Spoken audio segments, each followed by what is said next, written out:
Hey guys, today I'm going to be doing a book review on the Dorothy Must Die series by Danielle Paige.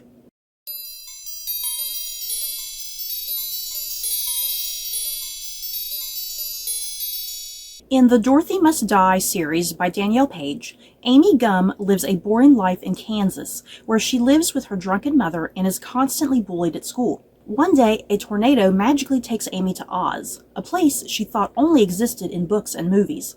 But Oz isn't the Oz she remembers. Dorothy has been driven by ambition and has put Oz in ruin.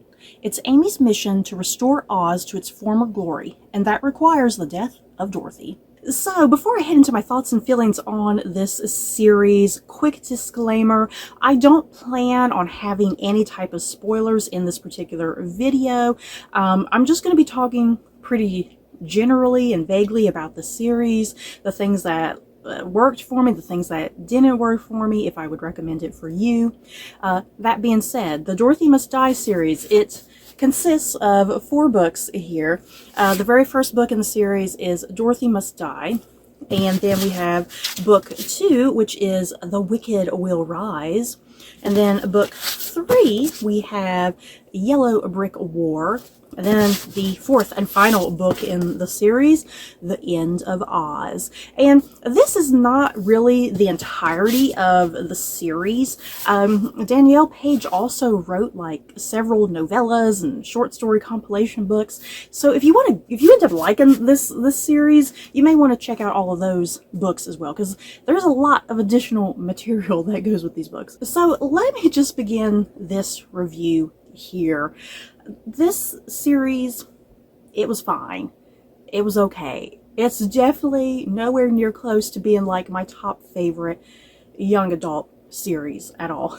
The series ran from 2014 to 2017, and you know what? The thing is, compared to like other classic young adult series, things like The Hunger Games, or even Twilight, for crying out loud, compared to other classic young adult series that were released kind of back, 2000s or so, I just don't hear anybody talking about the Dorothy Must Die series, no one thinking back on it fondly. So I do. Unfortunately, I think the Dorothy Must Die series is going to be one of those book series that is just kind of lost to history in some ways. It's not going to be one of those classic greats of young adult literature. Like I said, a lot of people are still out there reading things like Twilight and Hunger Games. I think even the Divergent books. So yeah, Dorothy Must Die is kind of one of those series. It was okay in the moment and whatnot, but yeah, you just don't really see a lot of people reading it after the fact. The only reason I finally got around to the series is because at the top of my TBR, there it was, the very top of my TBR, because as I buy books, everything is in order. So I finally reached this point that this series was finally at the top for me to read. Yes, that's how many freaking books I have, you guys, that I'm so far behind on books. I'm just now getting to the Dorothy Must Die series. Alas. So yeah, as I said, this series, it was okay. It was fine. I honestly just don't even know what to say. I think a lot of this series fell flat, unfortunately. There's a lot about it that just didn't entirely work for me. Our main character, Amy, she is a high school teenager. She's being bullied. Her mother is going through issues. She gets whisked away through a tornado to Oz, just like Dorothy. But yeah, when she stumbles into Oz, it's an Oz that is ruled by a very ambitious and crazy Dorothy who has returned and plunged Oz into ruin, essentially. So yeah, Oz is not this happy-go-lucky place like you recall from like the L. Frank Baum books or the movie, with Judy Garland. Yeah, Oz is a complete mess. It's a complete ruin, ruled by a very ambitious, greedy, magic-hungry Dorothy. So yeah, Dorothy is your villain in this series. So there's a lot about the premise that on the surface it sounds really great, because I was like, ooh, yes, a villainess Dorothy. I'm totally here for it. But even that fell flat for me. Dorothy as a villain just was not that compelling. She wasn't that interesting. She was very cartoonish and just a caricature of a villain. And you don't really see too many really great, truly great female villains. And I was really hoping Dorothy would be a great female villain, and yes, she was not. Yeah, our main character, Amy Gum, she's an okay heroine. She definitely has a certain type of personality to her. She's really cynical about things just because of everything she's gone through. And yeah, even coming into Oz, she's just really cynical about stuff. And it takes her a little kind of warming up to Oz. And yeah, you're finally believing in her great destiny that she is the one who needs to kill Dorothy, essentially.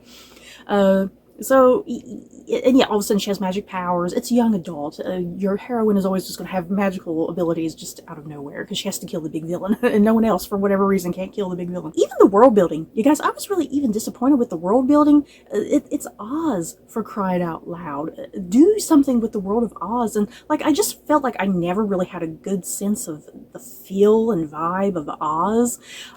It just felt so closed off and claustrophobic, weirdly enough, which I just don't understand. And of course, Amy has a love interest. There's almost a love triangle, but that kind of quickly gets tossed out the drain, because you think there's going to be a love triangle in this book series, but it doesn't. It's always Amy and her love interest, Knox. Even that relationship, I liked it on the surface, but it takes until book 4 for you to even start warming up to them. You shouldn't be warming up to your main romantic pairing by the conclusion of the series. That needs to be happening all the way in book 1, so that way you're feeling every step of the way this romantic pairing. So yeah, even the romantic pairing kind of fell a little flat, even though I liked both of them as individual characters to some degree. Disappointment. You know, disappointment is just the big one word that describes this entire series, because I think there was so much potential for this series to be really fun and interesting and engaging, and there's just so much that does not work, unfortunately. I mean, on the plus side, it is fun in its own way. It moves very quickly. I don't think it's ever boring. You know, I don't think you can ever say that this series is boring. It serves its function, I suppose, that it's there to strictly be entertaining and kind of tell its version of Oz and whatnot. But that's as far as it goes. You know, it's not going to be something that's going to be wildly rememberable, and it's probably not going to be something you even recommend to your fellow fans of young adult. So, and seriously, I sometimes I hate to compare books to other books, but this is one of those cases that if you're looking for a really good story set in Oz and with fantastic, fleshed out, multi-dimensional characters and really great world building, you're going to Gregory Maguire's Wicked series for that. The Wicked series, I believe, has about 4 books, and I love that entire series by Gregory Maguire. Like I said, the world building is so detailed and nuanced and fleshed out, and that goes very much for your characters as well. It's an Oz that is dark and gritty, and you're not quite sure what to expect, you know? And yeah, Danielle Paige's version of Oz is just not my cup of tea whatsoever. It's just too glitz and glamour and like glittery, you know. I wasn't here for that. I wanted like a really raw, rotten, dirty, gritty Oz. And yeah, this version, it's like Danielle Paige is trying to tell us that's what's going on, but it's like I'm not getting that, because why is everybody half naked? There's so many instances of like focusing on Dorothy, who's our villain, focusing on like Dorothy's cleavage, you guys, and that just rubbed me the wrong way. And you're talking about her skin tight outfit and whatnot. Like, if you're trying to be sexy, it's not sexy. You know, the writing is not sexy. It's kind of one of those things, trying to make everything really hip and cool and sexy, and instead it's just laughable. I guess that's it. I'm disappointed with this book, and it's just a laughable series because it's a laughable attempt at showcasing the world of Oz and trying to make Dorothy a villain.